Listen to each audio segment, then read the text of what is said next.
Bonjour à tous. Bezrat Hashem, nous allons poursuivre notre étude dans le livre de Shirachirim, chapitre 2, verset 3. Ketapuach ba'atse ayar, ken dodi ben abanim, betzilo chimadti ve'ashafti, ufirio matok lechiki. Comme un pommier parmi les arbres de la forêt, tel est mon bien-aimé parmi les jeunes gens. J'ai brûlé du désir de m'asseoir sous son ombrage, et son fruit est doux à mon palais. Nous dit le Ben Ishraï, le pommier a cette particularité d'être le seul arbre fruitier en général qui va pousser dans la forêt et qui est entouré de tous les sapins, de tous les autres arbres qui, eux, ne donnent pas de fruits. Et imaginons que quelqu'un se perde dans la forêt et voilà qu'il avance, il avance, il avance et il est entouré donc parmi tous ces arbres qui ne donnent aucun fruit. Et lorsqu'il va arriver et trouver un pommier, cet arbre est pour lui resplendissant. Il voit toutes les magnifiques pommes qui ont poussé dans l'arbre, et alors là, il a une joie inestimable. Nous dit le Ben Ishraï, c'est la même chose qu'on pourrait exprimer dans la relation entre Hachem et son peuple. C'est pour ça qu'il est écrit dans notre verset, Ketapuar ba'atse ayar, comme le pommier parmi les arbres de la forêt, comme celui en fait qui va trouver un pommier parmi les arbres de la forêt, également Ken Dodi Ben Abanim. Ainsi se comporte Dodi, mon bien-aimé, c'est Hachem, se comporte Ben Abanim avec ses enfants qui sont le peuple d'Israël. Et on sait que bien que parfois malheureusement il peut y avoir des fautes qui ont été commises, malgré tout, Hachem va apprécier son peuple, apprécier ses enfants, et ce peuple qui est en exil, qui a été entouré par tous ces arbres qui ne sont pas fruitiers, par tous ceux qui ont voulu l'oppresser, le poursuivre au fil des siècles, malgré tout, Hachem va apprécier de voir que son peuple, malgré la souffrance, va quand même continuer à suivre son chemin. Et d'ailleurs, de quelle manière le peuple d'Israël va se différencier des autres? Betzilo, Chimadeti, Ve'ashafti. Parce que j'ai brûlé du désir de m'asseoir sous son ombrage. Le peuple d'Israël s'est différencié par le fait de vouloir recevoir la Torah, par le fait d'avoir pu dire ces paroles, Naase Venishma.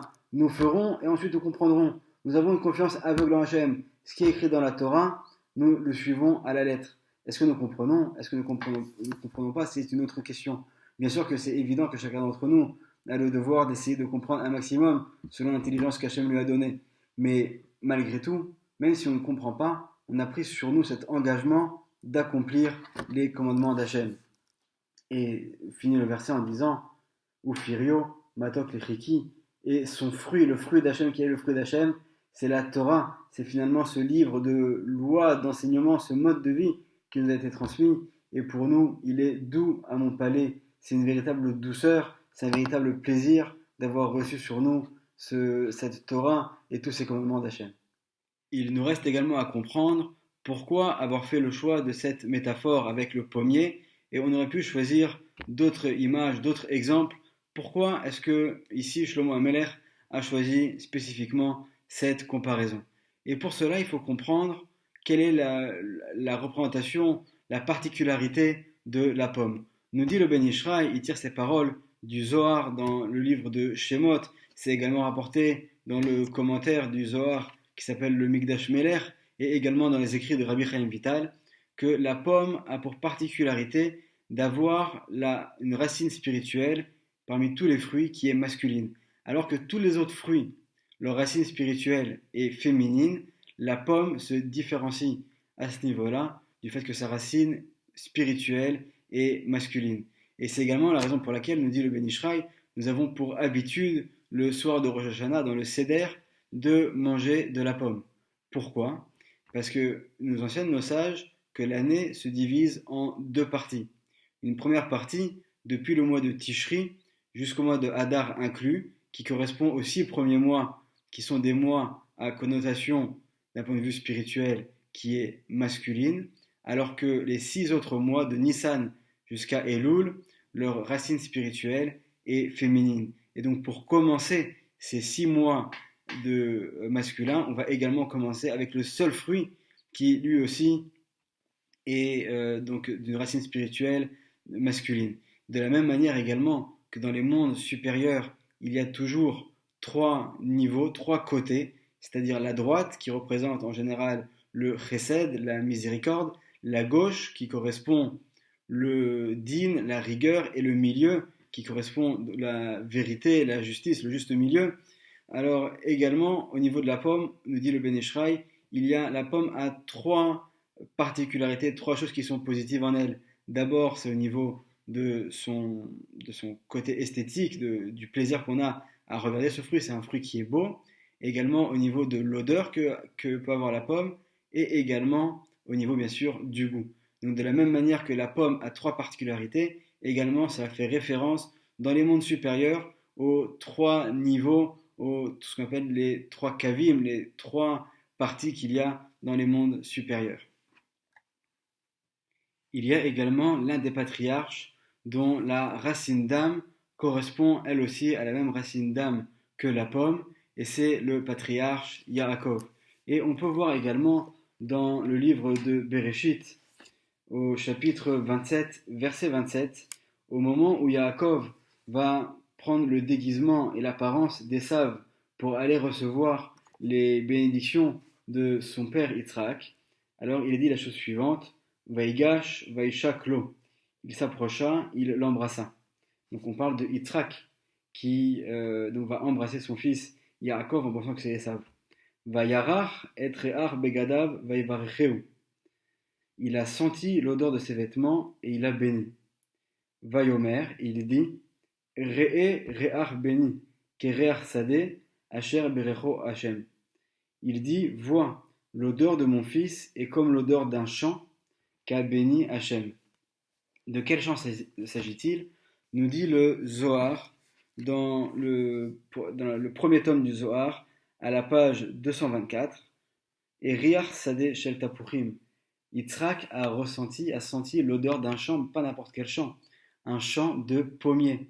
On voit ici de nouveau dans ce midrash une allusion à la pomme, à l'importance du pommier et à sa particularité, et au fait également donc que Yaakov, la source de son âme également, correspond au pommier.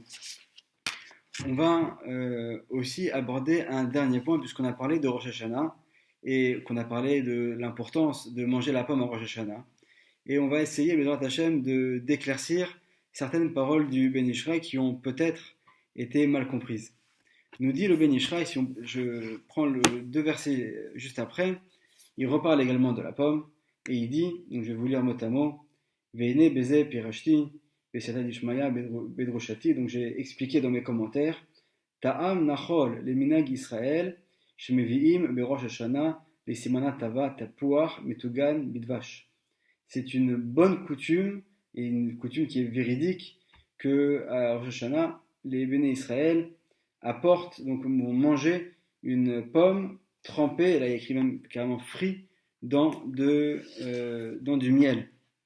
Ou mevarichin, et ils font la bénédiction, Shetechadesh alenu shana tova umetuka, que cette nouvelle année se commence avec donc beaucoup de douceur. Et donc ici on voit clairement que le Ben Ish Chai parle de la pomme trempée dans le miel. Également dans notre commentaire aussi, il y fait aussi allusion, et il écrit à plusieurs reprises Ata'am shochlim tapuar bidvash berosh Hashanah ve'el mevi'im peri acher bidvash. La raison pour laquelle nous mangeons de la pomme trempée dans le miel à Rosh Hashanah et que nous n'apportons pas un autre fruit trempé dans le miel. Donc on voit ici qu'il y a vraiment une insistance dans le commentaire sur Shir HaShirim. Ça paraît de manière vraiment très claire ce que dit le Ben Ish Chai, c'est-à-dire qu'il faut tremper la pomme dans le miel et non pas dans quoi que ce soit d'autre. Et pourtant, si on prend les halachot du livre Ben Ish Chai de la première année, dans la paracha de Nitzavim, au niveau du séif numéro 4, il est écrit la chose suivante: on mange ensuite de la pomme qu'on a fait cuire dans du sucre, et on dit qu'une année bonne et douce se renouvelle pour nous. Et donc, à partir de ces halachot du Ben Ish Chai, il y a beaucoup de personnes qui ont compris que selon la Kabbalah, ce serait bien de tremper à Rosh Hashanah la pomme dans du sucre. Or, nous, on a vu de manière très claire qu'il y a une contradiction par rapport à cela, et que dans le commentaire de Shir HaShirim, c'est écrit à plusieurs reprises, noir sur blanc, que la pomme doit être trempée dans le miel. Alors, comment expliquer cette contradiction? pour cela, il faut comprendre qu'à leur époque, à l'époque du Ben Ishraï et dans la région dans laquelle ils vivaient, les pommes étaient particulièrement acides. Et on sait qu'à Rosh Hashanah, on doit éviter de manger toute acidité et au contraire, manger un maximum d'aliments qui soient doux pour que ce soit annonciateur d'une bonne année. Et donc ici, c'est à la le Ben Ishraï, ce à quoi il faisait allusion, c'est au fait qu'ils avaient pour habitude avant de manger les pommes, elles étaient tellement acides qu'ils les cuisaient dans du sucre pour qu'elles s'adoucissent et après ils pouvaient les tremper dans le miel. Donc il n'y a pas d'allusion au fait que ici, selon la Kabbalah, ceux qui ont pensé qu'il fallait tremper la pomme dans le sucre, c'est en fait pas exact, puisqu'on voit également que le Ben Ishraï est dans d'autres endroits et à plusieurs endroits écrit de manière claire et explicite que la pomme doit être trempée dans le miel. Et dans les écrits du Harizal, rapportés par son élève Rabbi Chaim Vital, il est également expliqué l'importance du miel et toute l'allusion auquel se rapporte le miel, puisque à Rosh Hashanah, il ne s'agit pas de faire venir des chassadim, de faire venir de la miséricorde, mais plutôt d'adoucir le din, d'adoucir la rigueur divine, puisque c'est un jour de jugement. Medrat Hashem, qu'on puisse toujours faire venir sur nous la douceur, le miel, et qu'on puisse, Medrat Hashem, continuer à étudier dans les livres du Ben Ishraï. Excellente journée.